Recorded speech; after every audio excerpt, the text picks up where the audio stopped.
বিষয় ছিল ধর্ম ও মানুষ।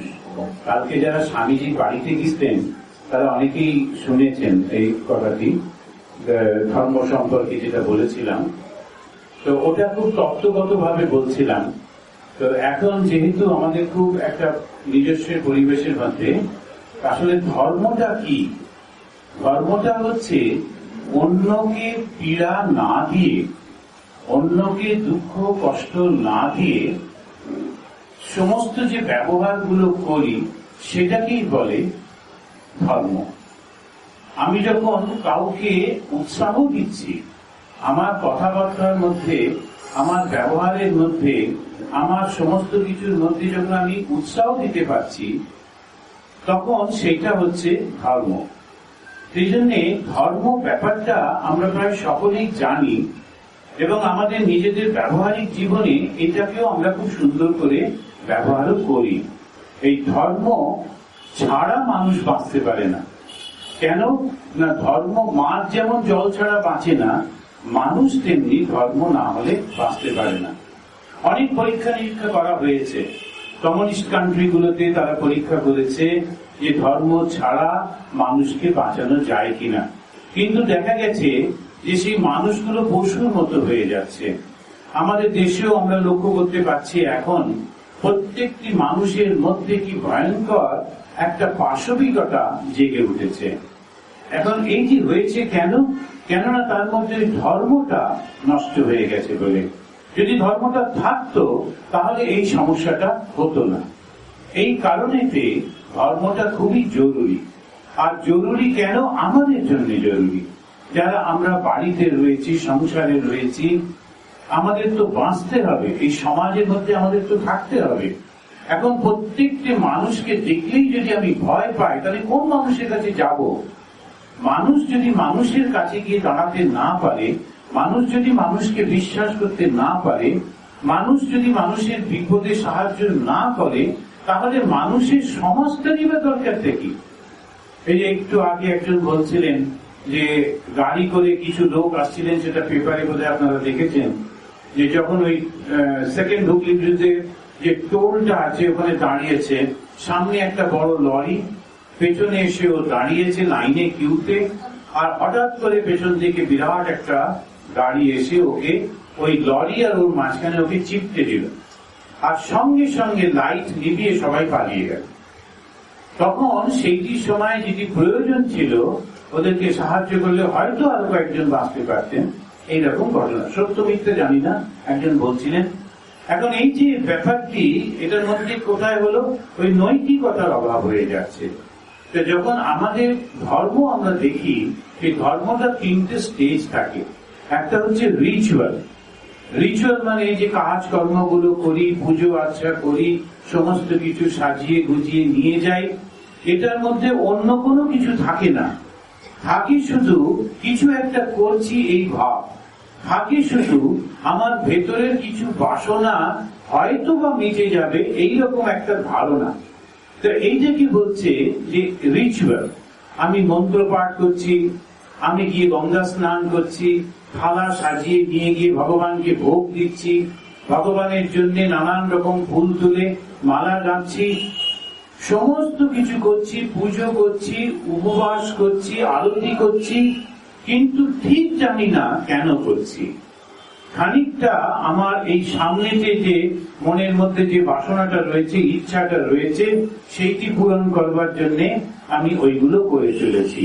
যেমন করে একটা ছোট বাচ্চা, সে যখন স্কুলে যায়, সে কাঁধে বই নিয়ে যাচ্ছে এবং ও জানে না যে বিদ্যালাভ করতে যাচ্ছে, ও যাচ্ছে কিন্তু কেননা নতুন একটা জায়গায় নতুন সবকিছু, বন্ধু বান্ধব, তারপরে সবকিছুই তার কাছে মজার, ওই জন্য সে যাচ্ছে। এবং ওই টিফিন ক্যারিয়ার নিয়ে যাচ্ছে, জলের বোতল নিয়ে যাচ্ছে, এটা তার কাছে রিচুয়াল। এখানে যেতে যেতে, পড়তে পড়তে, থাকতে থাকতে ও দেখছে যে ওরই সঙ্গে যে পড়ছিল সে ফার্স্ট হলো, তাকে সামনে বড় বড় লোকেরা কি কি সব দিলেন, তখন ওর মনে হলো এটা আমিও পেতে পারতাম। তখন বলা হলো যে বই পড়লে, তুমি যদি মাস্টারমশাই যেটা বলছেন সেটা যদি পড়ো, সেটা যদি করো, তাহলে তুমিও এটা পেতে পারবে। সেটাকে বলা হচ্ছে মরালিটি। তা প্রথম ধর্মের ফার্স্ট হচ্ছে রিচুয়াল, সেকেন্ড হচ্ছে মরালিটি। যখন আমরা যাচ্ছি তখন আমাদেরকে বলা হচ্ছে যে তোমরা ভালো কাজ যদি করো তাহলে তোমরা স্বর্গে যাবে, তোমাদের দুঃখ কষ্ট দূর হয়ে যাবে, তোমাদের সমস্ত নানান রকমের নিজের প্রার্থনাগুলো পূরণ হবে, এরকম, কিন্তু কাউকে দুঃখ দিও না, কষ্ট দিও না, ইত্যাদি ইত্যাদি। এখন এই যেটা করছি সেটাকে বলা হচ্ছে মরালিটি, যেটা সেকেন্ড স্টেপ। আর যত ধর্ম আমরা দেখি এটা এখানে এসে থেমে গেছে। একটা হচ্ছে রিচুয়াল আর একটা মরালিটি, এখানে এসে কিন্তু ধর্ম সব থেমে গেছে। কিন্তু ধর্মের আসল যেটি সেটা হচ্ছে স্পিরিচুয়ালিটি। এই স্পিরিচুয়ালিটি যে কি, সেটাকে বাংলায় যদি বলি, সংস্কৃতে বলা হলে আধ্যাত্মিকতা। আধ্যাত্মিকতাটা কি? ওই মায়ের জীবনে আমরা দেখি, শ্রী শ্রী মার জীবনে আমরা দেখছি প্রত্যেকটি পদক্ষেপে ধর্ম পরিস্ফুট হচ্ছে, আধ্যাত্মিকতা পরিস্ফুট হচ্ছে। এখন এই যে ধর্মটা যখন আমার জীবনে এমন ভাবে এসেছে যে চলতে ফিরতে কথা বলতে সমস্ত চালচলনে সব কিছুর মধ্যে দিয়ে সত্য প্রকাশিত হচ্ছে, ন্যায় প্রকাশিত হচ্ছে, স্নেহ ভালোবাসা প্রকাশিত হচ্ছে, শুদ্ধতা নিঃস্বার্থপরতা প্রকাশিত হচ্ছে, ওটাই তখন আধ্যাত্মিকতা। আর এই আধ্যাত্মিকতাকেই বলে ধর্ম, চূড়ান্ত অবস্থা। এই আধ্যাত্মিকতা আমরা যখন অন্য আগে পর্যন্ত যেটা করলাম, স্পিরিচুয়ালিটি আসার আগে যে মরালিটি, এটা বহু লোকের মধ্যে দেখতে পাওয়া যায়। কেননা প্রকৃতিগত ভাবে আমাদের মধ্যে একটা সাত্ত্বিক ভাব আছে, আর এই সাত্ত্বিক ভাবটাকে আমরা অনেক সময় ধর্ম মনে করি। যেমন বিদ্যাসাগর মশাই করতেন, তিনি ওই গরুর দুধ খেতেন না, কেননা ওই বাচ্চাটা খেতে পাবে না, কিংবা ঘোড়ার গাড়িতে চড়তেন না, কেননা ঘোড়াটার কষ্ট হবে। এই সমস্ত মানসিক সুন্দর ভাবগুলো ছিল, আমরাও অনেককে করি, দেখি, শুনি। কিন্তু পরে কি দাঁড়ায়? পরে দাঁড়িয়ে দেখা গেল যে ওইটা যদি বদলে কিছু না পাই, তখন কিন্তু আমার বেশ রাগ হচ্ছে, আমার অভিমান হচ্ছে, আমি ওকে করলাম কিন্তু ভুলে গেল, এই ধরনের মানসিকতা আসছে।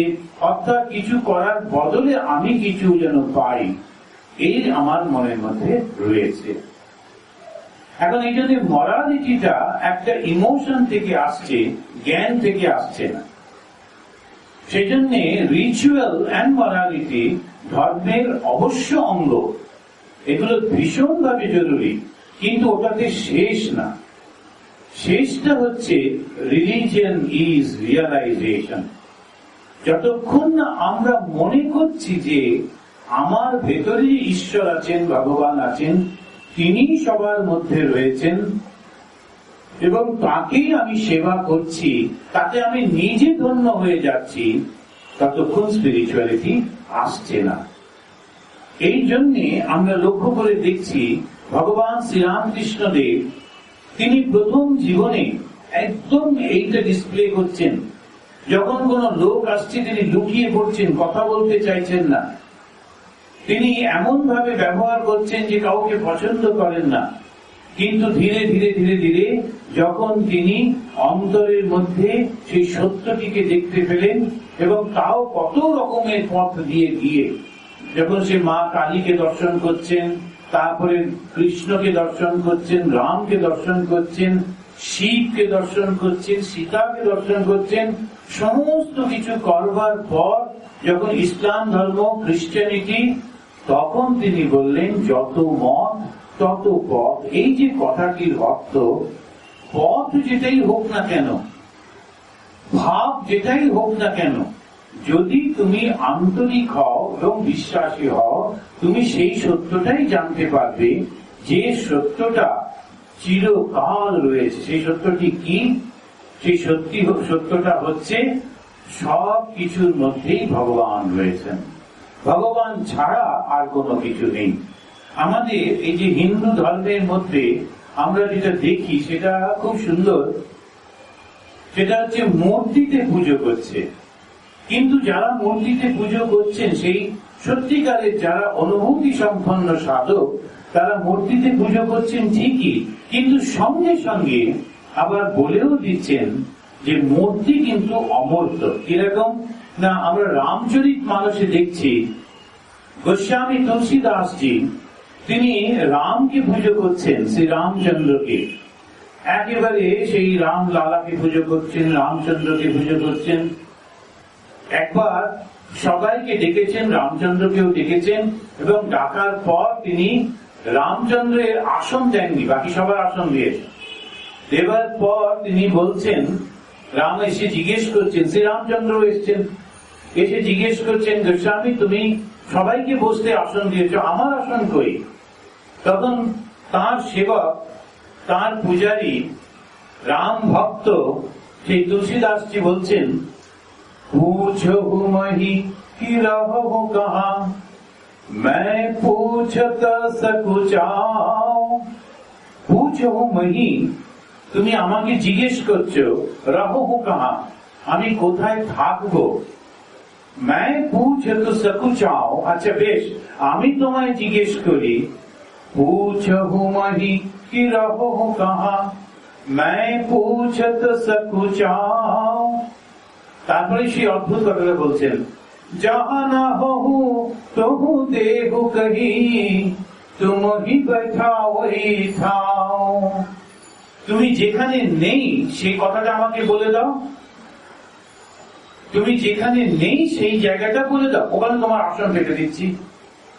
অর্থাৎ যদিও রামচন্দ্রের মূর্তিতে পুজো করি, কিন্তু আমি জানি রাম তুমি পরমেশ্বর, তুমি সর্বত্র ব্যক্ত। একজন সুফি তিনিও ঠিক এই উদাহরণ দিচ্ছেন। তিনি বলছেন, সারা পিনে দে জাফর কো মসজিদ মে बैठकर। জাফর একজন সুফি, তা তিনি মসজিদে বসে মদ খাচ্ছিলেন, তখন সবাই এসে বকাবকি করছে, তখন উনি বলছেন, আচ্ছা বেশ তো, কোথায় আল্লাহ নেই সেটা বলে দাও, আমি সেখানে গিয়ে মদ খাবো। शराब पीने से जाफर को मस्जिद में बैठकर, वरना ये जगह बता जहां खुदा ना हो। এখন এই যে দর্শনটি, এই যে ভাবটি, এই যে বিচারটি, এই যে অনুভবটি, শুধু মাতাল এসে যদি বলে তাহলে হবে না, কিন্তু অনুভব করতে হবে। আর তখন কিন্তু তার কাছে আর কোনো কিছুই জাগতিক থাকে না, সবটাই আধ্যাত্মিক হয়ে যায়। There was nothing secular in him, everything was spiritual and sacred. Swami Vivekananda সম্পর্কে বলছেন, শ্রীরামকৃষ্ণ সম্পর্কে একই কথা। মা শারদামণি দেবী যখন কূর্ণ কুপছেন, তখনও কিন্তু তিনি আধ্যাত্মিকতায় প্রকাশ করছেন। যখন খেতে দিচ্ছেন, যখন কারোর সঙ্গে কথা বলছেন, প্রত্যেকটা মুহূর্তে, প্রতি পদক্ষেপে আধ্যাত্মিকতা প্রকাশিত হচ্ছে। কেন? পরিপূর্ণ ভালোবাসা দিয়ে ওইটি করছেন, পেছনে কোনো স্বার্থ নেই। ও আমার নয়, এ বোধ একেবারে নেই। তার সামনে যে আসছে তাকেই তিনি ওই ভালোবাসা দিচ্ছেন, তাকে সেই ভালোবাসার মাধ্যমে যেটি প্রয়োজন, তার খাদ্য কিংবা বস্ত্র কিংবা অন্য কিছু, সেটি যে দিচ্ছেন, each and everything is becoming আধ্যাত্মিকতা। এখন যে কর্মটি আমরা করছি, এই কর্মটি করার পেছনে উদ্দেশ্যটা কি, এটাই হচ্ছে বড় জিনিস। যদি উদ্দেশ্যটা থাকে ভগবানের প্রীতি, ওই কর্মটি, যে কোনো কর্ম হচ্ছে ধর্ম। একজন সাধু, এটা ঠাকুরেরই গল্প, সে সাধুটি সে গিয়ে তপস্যা করলো বেশ কয়েক বছর। করবার পর একদিন সে নিজেই জানে না তার ভেতরে এত শক্তি হয়েছে। সে একটা গাছতলায় বসেছিল, হঠাৎ করে উপর থেকে একটা পাখির ড্রপিংস পড়েছে। তখন সে ক্রুদ্ধ হয়ে পাখিটির দিকে তাকাতেই পাখিটা পুড়ে গেল। পুড়ে যাওয়ার পর তখন সে বুঝলো আমার দারুণ শক্তি হয়েছে, কারোর দিকে যদি আমি ক্রুদ্ধভাবে তাকাই ও পুড়ে যাবে। এবার সে ভিক্ষে করতে বেরিয়েছে, আপনারা জানেন সেই গল্প। ভিক্ষে করতে বেরিয়ে একটা বাড়ির সামনে গিয়ে যখন সে বলছে আমায় ভিক্ষে দাও, ভেতর থেকে সেই মহিলা বলছেন যে বাবা অপেক্ষা করো, কেননা আমি আমার সংসারে কাজ করছি, এটা মিটে গেলে তোমাকে ভিক্ষা দেব। ও মনে মনে ভাবছে জানে না কাকে বলছে, আমাকে অপেক্ষা করতে বলছে। আমার যে কি শক্তি সেটা জানা নেই বলে আমাকে ইগনোর করছে। আমি একবার কটমট করে তাকালেও সংসারই থাকবে না। সঙ্গে সঙ্গে ভেতর থেকে ওই মহিলা বলছেন, আমি কাক বক নই যে তুমি কটমট করে তাকাবে আর আমি পুড়ে যাব। যদি ভিক্ষে চাই তো বসো। এখন এ তো দরজার বাইরে, মহিলা তো ভেতরে, দেখেইনি আর জোরে জোরে বলেনি, মনে মনে বলছিল, তাতে কি করে বুঝলো? ও তখন ওখানে চুপ করে বসে থাকলো। যেই সেই মহিলা দরজা খুললেন, প্রণাম করে বলছে, মা ভিক্ষা পরে হবে, শুধু তুমি বলো আমার মনের কথা তুমি জানলে কি করে? কিরকম তপস্যা তুমি করেছো? কার কাছ থেকে মন্ত্র দীক্ষা নিয়েছো? বলছে আমি কিছুই করিনি, শুধু সংসারে আমার কর্তব্য কর্মটা আমি নিষ্ঠা সহকারে করেছি এবং তাতেই আমার মনের মধ্যে এই শক্তিটা জাগ্রত হয়েছে, অন্যের মন আমি বুঝতে পারি। তখন এই সাধুটি বললেন যে তুমি আমাকে আরেকটু ধর্ম শিক্ষা দাও। তখন অদ্ভুত ভাবে সে মহিলা বললেন, আমি এর বেশি জানি না, তবে একজন ব্যাদ আছে ওই বাজারেতে, মাংস বিক্রি করে, তুমি তাকে যদি তুষ্ট করতে পারো ওই ব্যাদটা তোমাকে ধর্ম শিক্ষা দিতে পারে। বুঝে দেখুন, ব্যাদ, তার কাছে গেলেন তিনি ধর্ম শিক্ষা করতে। মাংস বিক্রি করছে, রক্তাক্ত বিভৎস সব হয়ে যাওয়ার পর তিনি বললেন, আচ্ছা চলুন বাড়িতে গিয়ে স্নান করে পুজো করে বাবা মাকে খেতে দিয়ে সেই ব্যাদ যে কথাগুলো সাধুকে বলেছিলেন সেটাই ব্যাদ গীতা। এই হচ্ছে ভারতবর্ষ। এই ভারতবর্ষ শুধু জ্ঞানের মর্যাদা দেয়। সেই জ্ঞানী কোথায় জন্মেছে, কোন বংশে বা কার ঘরে, এইসব নিয়ে মাথা ঘামায় না। এই হচ্ছে ভারতবর্ষ। এই জ্ঞান থেকে আমাদের সমস্ত কিছু। তাই আমাদের ধর্ম হচ্ছে জ্ঞান ভিত্তিক। জ্ঞান ছাড়া আমরা আর কোনো কিছুকে ধর্ম বলে মনে করি না। যারা ধর্মের ক্রিটিসিজম করেন তারা কিন্তু করেন কোনটা দেখে, তাদের দোষ নেই, ঠিকই করেন, কিন্তু তারা শুধু ওই রিচুয়ালটাকে দেখে ক্রিটিসাইজ করেন। এই যে আজকে আমাদের আসতে দেরি হলো কেন জানেন? তার খানিকটা, সবটা না, অন্তত পক্ষে বলা যেতে পারে 15% বা 20% ওই ধর্ম। কেননা খালি পায়ে খালি গায়ে কাঁধে সেই বিয়ে নিয়ে জল দেবার জন্য একদল ধর্ম করতে যাচ্ছে। আমিও ধর্ম প্রসঙ্গ করব বলে আসছিলাম, গেল ওখানে 8 ঘন্টা লেট হয়ে। আমি দোষ দেবো কি না, কেন? ওরাও কিন্তু ধর্ম করতে যাচ্ছে। কি ধর্ম ও জানে না, কিন্তু ও জানে যে যদি আমি এখান থেকে জল নিয়ে শিবের মাথায় দিই ভালো হবে। কি ভালো হবে সেটা ও জানে না। এখন সেই জন্যে ধর্মের বিভিন্ন স্টেজ রয়েছে। যেমন একজন ভদ্রলোক, তার সঙ্গে দেখা হয়েছিল ওই জম্মুতে, ওই দিল্লি থেকে ট্রেনে করে জম্মুতে যখন গেলাম তখন ওই কম্পার্টমেন্টে ও ছিল। যেমন লোকেরা করে, তাড়াহুড়ো করে ওর নিজের আত্মীয়দের জন্য সিট টিট গুলো সব ব্লক করলো, তারপরে বসলো, তারপরে কথা কথা হলো। জম্মুতে নেমে ওরা চলে গেল সেই মাকে করতে, পুজো দিতে। আমি গেলাম আশ্রমে। ফেরার দিন ওই একই কম্পার্টমেন্টে আবার দেখা হয়েছে। আমাকে বলছে, স্বামীজি আপ নেই গে মন্দির মে? কেন সবার সঙ্গে সবার দেখা হয়, একই তো রাস্তা। আমি বললাম আমি তো যাইনি। তো বলে, আপনি এত দূর থেকে এলেন, এখন আপনি গেলেন না, এটা কি করলেন? এটা এখানে সব সময় আসতে হয়, আমি তো কতবার এসছি ইত্যাদি। আমি বললাম কি করলে? বললাম আমি গিয়ে পুজো দিলাম। তারপরেই বলছে উত্তেজিত হয়ে, আপনি জানেন পূজারি যখন এদিক ওদিক টাকা ছিল আমি ছুঁয়েও দিয়েছি। আমি বললাম বলো কি, এত বড় কাজটা করে ফেলেছো, আমাকে ছুঁয়েও দিয়ে। কিন্তু কি হলো, কেন কেন তুমি দিল্লি থেকে এলে, মার কাছে কি চাইলে? তখনও বলছে যে আমাদের স্বাস্থ্য ভালো থাকবে, আমার ব্যবসাটা ভালো চলবে। এখন আমি মজা করে ওকে বললাম, স্বাস্থ্য ভালোর জন্য দিল্লি থেকে তুমি জম্মু এলে? দিল্লিতে এত বড় বড় হসপিটাল, একটা হেলথ কার্ড করিয়ে রাখলেই হলো। আর যদি ব্যবসার জন্য আসো, ওখানে এত বড় বড় সব এমপি গুলো ঘুরে বেড়াচ্ছে, কোনো একটার সঙ্গে ভাবটা করলেই কোনো না কোনো ডিপার্টমেন্টে তুমি টেন্ডার পেয়ে যেতে। তার জন্যই মা কাছে এলে কি করতে? মা দিতেও পারেন, নাও পারেন। এত পয়সা খরচা করেছো। তখনও খুব খাপড়ে গিয়ে বলছে, তা ম্যাঁ ক্যা মাঙ্গো? তাহলে মার কাছে আমি কি চাইবো? That is the question. সেজন্য একটা গানে বলছে, ওরা চাহিতে জানে না দয়াময়, চাহে ধন জন সুখ অনন্ত বিজয়। ঠিক বললাম কিনা? ওরা চাহিতে জানে না দয়াময়। আমি সবসময় গানের লাইনগুলো ভুল বলি। ছোটবেলাতে একটা খুব একেবারে ইমোশনের সঙ্গে গাইতাম, বের করে দিয়ে আমায় তোরা, সেই কথা আজ লিখে এসেছে বলে কয়েক বছর গাইবার পর মনে হলো বের করে দেবে কেন, কেই বা বের করে দেবে, লিখলোই বা কে? খোঁজ নিয়ে জানলাম বের করে না, দে পড়ে দে আমায় তোরা। তো জাগে যাক, এরকম সেই কারণে নিজের উপর একটা কনফিডেন্স নেই গানের লাইনে। এখন আমাদের এই যে কথাগুলি, এই যে ভাবটা, এই সমস্তটা হচ্ছে এমন করে ধর্ম। ধর্মটা কি জানি না, কিন্তু করছি। ফল কি হচ্ছে? না জেনে করলে কি হয় না? হচ্ছে, কিন্তু অল্প হচ্ছে। জেনে করলে অনেক বিশাল হয়। এইটা হচ্ছে পার্থক্য। তো আমরা, ভগবান যখন আসেন, তিনি কি করেন? তিনি ওই মানুষকে বারবার বোঝান যে তুমি যদি ধর্মটা করো, মঙ্গলটা তোমার হবে। কি মঙ্গল হবে আমাদের? যদি ধর্ম না করি কি হবে? যদি ধর্ম না করি আমি কি এক্ষুনি মরে যাব? না।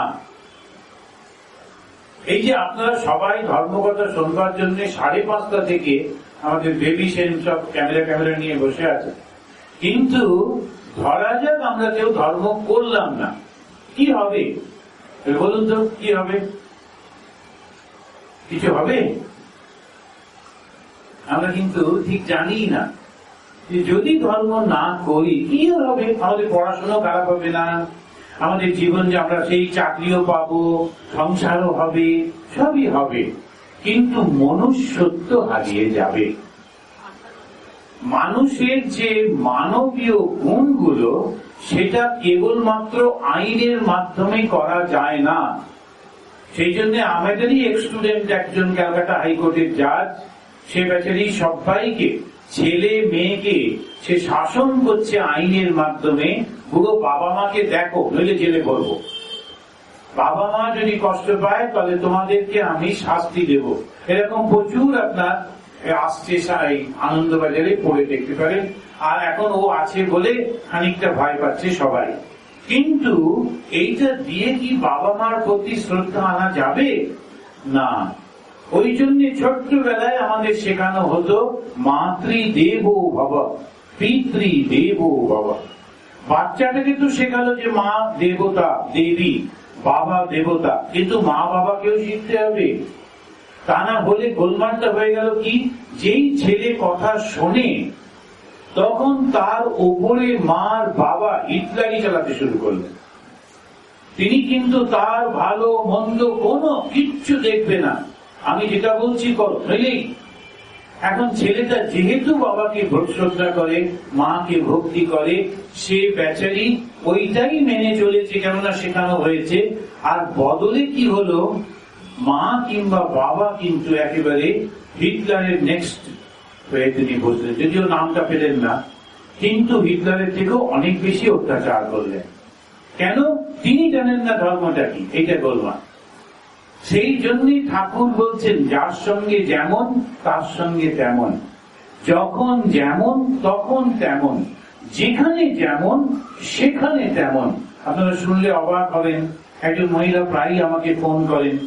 আমি আমার যথাসাধ্য ওকে চেষ্টা করেছি, সাহায্য করেছি। ওর মেয়েটিকে সেই ক্লাস 10 থেকে পড়িয়ে গ্রাজুয়েট করেছি, ও একটা চাকরিও পেয়েছে। ছেলেটিকেও গ্রাজুয়েট করবার চেষ্টা করেছিলাম, কিন্তু ছেলেটা পারলো না, একটু ব্যাক ট্যাক পেয়েছে। তার শাশুড়ি মা, সেই ভদ্রমহিলা আগে অন্য জায়গায় ছিলেন, ওদের সঙ্গে থাকতেন না। সেটা যখন চলে গেল, সেই ছেলেরা যখন তাড়িয়ে দিল, এখন এর কাছে এসেছেন। এই বউটি ভালো, এখন এর কাছে এসে প্রথম যেটি তিনি কাজটি করলেন সেটি হচ্ছে বউটাকে তাড়িয়ে দাও, নইলে থাকবো না। এবং ছেলে নিষ্ঠা সহকারে বউকে তাড়িয়ে দিল, কেন মা বলেছে। এবং আমাদের এখানে যে আবার কথাটাও চালু আছে, এই ধরনের ছেলেরাও সেটা মানেন, জানেন যে পরশুরাম তার বাবার কথায় মাকে মেরেছিল। একেবারে সত্য হতে পারে না। এখন যেটাই হয়ে না থাকুক না কেন, এই যে ঘটনাগুলির মাধ্যমে কি আমরা শিখছি, তিনি বারবার ফোন করছেন দূর থেকে, আমার কোনো থাকার জায়গা নেই, কি করব, এর কাছে সে তার কাছে করছে। অত্যন্ত ভীষণ তার সংস্কৃতি, তার কথাবার্তা দেখলে খুব ভালো লাগবে। কিন্তু আমি বললাম, মা আমি আপনাকে এই পর্যন্ত সাহায্য করছি, আর পারবো না, কারণ এটা আপনার পরিবারের ব্যাপার, স্বামী স্ত্রীর ব্যাপার, সংসারের ব্যাপার, এর বাইরে আমি আর যেতে পারবো না। এখন এই যে কষ্টটা আমারও হচ্ছে, ওর ফোন এলেই আমিও খুব ভয় পাই, কি বলবো, কি বোঝাবো। কিন্তু কেন একজন 80 বছরের বৃদ্ধার জন্য কেন না তাকে মান্যতা দেওয়া হয়েছে? কি অদ্ভুত ব্যাপার। মান্যতা পেয়ে তিনি তার ছেলের জীবনটাকেও কষ্টে ভরে দিলেন। বুঝতেনই না তিনি কি করছেন, শুধু ভাবলেন যে ও সংসার যদি না করে পুরো অ্যাটেনশনটা আমি পাবো। ধর্ম হলো, ছেলেটাই তো ধর্ম পালন করলো। এখন সেই কারণে জিজ্ঞাসা করতে হবে নিজেকে, নিজের মনকে। খুব সুন্দরভাবে একটা জায়গায় বলছে যে যদি তুমি কোনো ব্যাপারে, ধর্মের ব্যাপারে কনফিউজ হও, তখন তোমার কাছাকাছি যে ধর্মজ্ঞ ব্যক্তি আছেন তাকে জিজ্ঞেস করো। যদি তিনি তার উত্তরে তুমি স্যাটিসফাই না হও, তাহলে ওই অঞ্চলের মধ্যে যিনি ধর্মজ্ঞ ব্যক্তি তাকে জিজ্ঞেস করো। যদি তা না হয় তখন তুমি শাস্ত্র পড়ো। যদি তা না হয় তাহলে তুমি কেবলমাত্র নিজের মনের দিকে তাকাও এবং যেটি তুমি সত্য মনে করছো ওইটি করো। এখন এত বড় দায়িত্ব যে আমাদেরকে দেওয়া হলো, মনের দিকে তাকাতে বলা হলো, আর এই মনটা যদি সত্যি সত্যি আমরা তৈরি না করি, যদি স্বার্থপর থাকি, তাহলে ভুল হয়ে যাবে, তাহলে আমাদের বিচারে ভুল হয়ে যাবে। আমরা ভাববো যেটা করছি আমার মন বলেছে, ভুল হয়ে যাবে, খুব গোলমাল হয়ে যাবে। এই জন্যে ধর্ম পথটা ভীষণ কঠিন। ওই জন্য প্রথম যে শুরু করলাম যে আমি যেটা করব তার ফলে যেন কারো দুঃখ কষ্ট না হয়, কেউ যেন অপমানিত না হয়, কারো যেন কষ্টের কারণ আমি না হই, ওইটাই হচ্ছে আসল। কেন? এইবারে হচ্ছে আধ্যাত্মিকতার আসল। এই জ্ঞানটা হচ্ছে কি? সেটা হচ্ছে প্রত্যেকটি প্রাণীর মধ্যে ঈশ্বর রয়েছেন। প্রতিটি প্রাণীর মধ্যে ঈশ্বর আছেন বলেই আমি দুঃখ দেব না। এই যে আমাদের উপনিষদে বলছেন যে এই যে পত্নী তার পতিকে ভালোবাসেন শরীরের জন্য নয়, তার ভেতরে ঈশ্বর আছেন বলে। মা যে তার সন্তানকে ভালোবাসে শরীরটার জন্য না, তার ভেতরে ঈশ্বর আছেন বলে, আত্মা আছেন বলে আমরা ভালোবাসি। এইভাবে বুঝিয়ে যাচ্ছেন এই জগতে সমস্ত কিছু আমরা ভালোবাসি কেন? না ভেতরে আত্মা আছেন। এই আত্মাটি কি? ওটাই তো ঈশ্বর। এখন ভগবান কি করেন, অবতার কি করেন, গুরু কি করেন? তিনি এসে শ্রীরামকৃষ্ণের ভাষায় ঘটকের কাজ করেন। তিনি ঈশ্বরের সঙ্গে, পরমাত্মার সঙ্গে আত্মাকে মিলিয়ে দেন। এই কাজটি তিনি করেন। ভগবান শ্রীরামকৃষ্ণদেব এসে আমাদের মধ্যে নিজে তার জীবনে সেই অনুভব করে দেখিয়ে তারপরে বলছেন। একটা ঘটনা বলি, শ্রীরামকৃষ্ণদেব মাতৃভক্ত, মা যা বলেছেন তিনি তাই করেছেন। কিন্তু যখন একটা সময় তার মা বললেন যে তুই এখানে থেকে যা, উনি বললেন না, আমাকে দক্ষিণেশ্বরে যেতেই হবে। তখন কিন্তু মায়ের কথা শুনছেন না। কেন? কেননা সেখানে ভুল হয়ে যেত। যদি তিনি তার মা বলছেন যে আমাকে তীর্থে নিয়ে গেছেন, তুই আমায় দেখাশোনা করবি, বলেন ওটা আমি পারবো না। কেননা তীর্থতে গিয়ে ওই ভগবানের চিন্তাতে এত বিভোর হয়ে যাচ্ছি, এখন তুমি মা আছো কি নেই ও আমি পারবো না। এখন লক্ষ্য করে দেখুন, যেখানে ভগবানের ব্যাপারটা আসছে সেখানে কিন্তু আর কোনো সম্বন্ধ হবে না।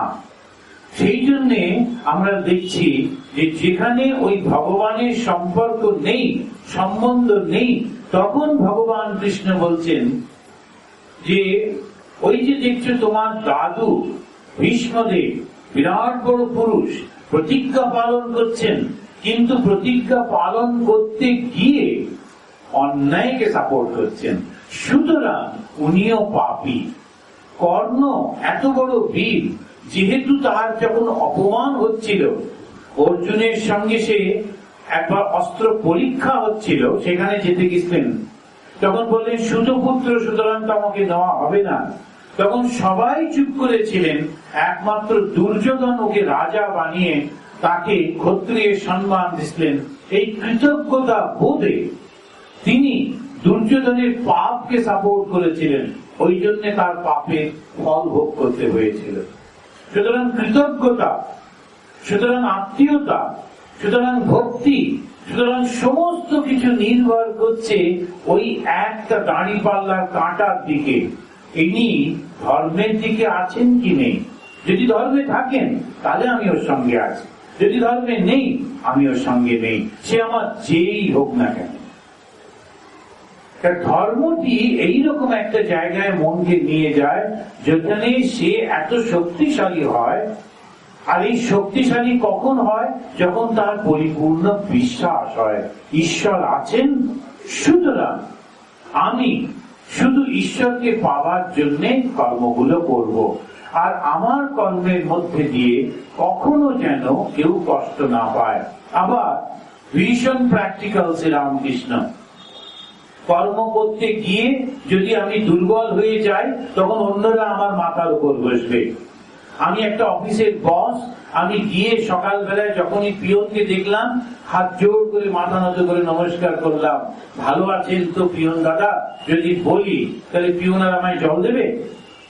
বা বেশ মূর্খকে পেয়েছি, আমার বসটা বেশ ভালোই মূর্খ দেখছি, ও আবার ওখান থেকে বেল বাজিয়ে বলবে বস এক গ্লাস জল দাও দেখি, তখন উল্টো হয়ে যাবে।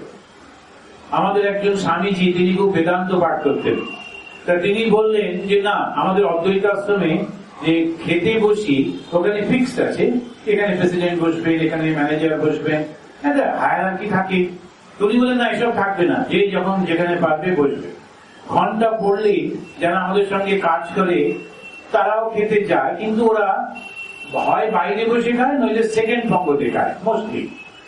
এবারে যখন এইটা উঠে গেল বেদান্ত, সবাই এক, আর ওরা তো অনেক জ্ঞান, সুতরাং যিনি আদেশ দিলেন তিনি ওরবার আগেই গিয়ে ওনারই সিটে বসে আছে।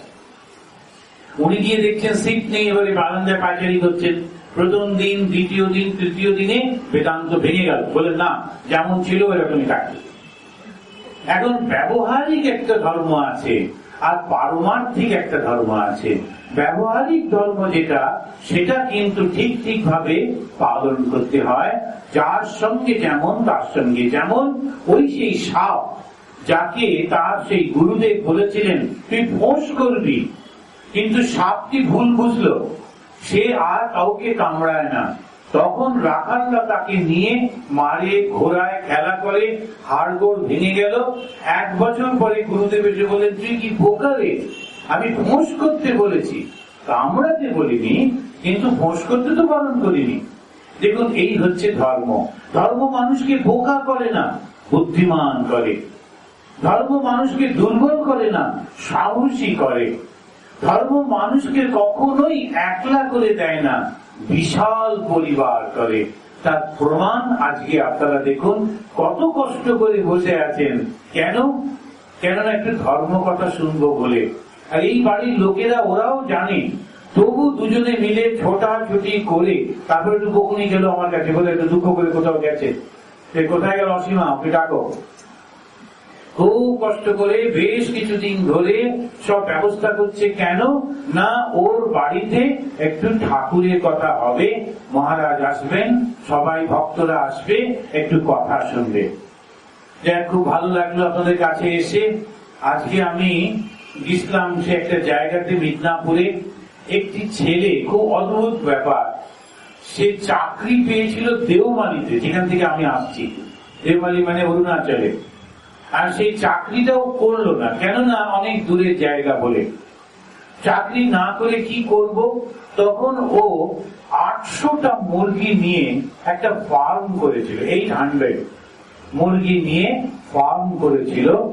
তারপরে কেউ লোন দেবে না, তখন একজন ডাক্তার বাবু, ভেটেরিনারি সার্জন, ওকে দেখে ভালো লেগেছিল, বলেছিল আমি তোমার সঙ্গে ডিএম এর পরিচয় করে দিচ্ছি, ডেপুটি ম্যাজিস্ট্রেট।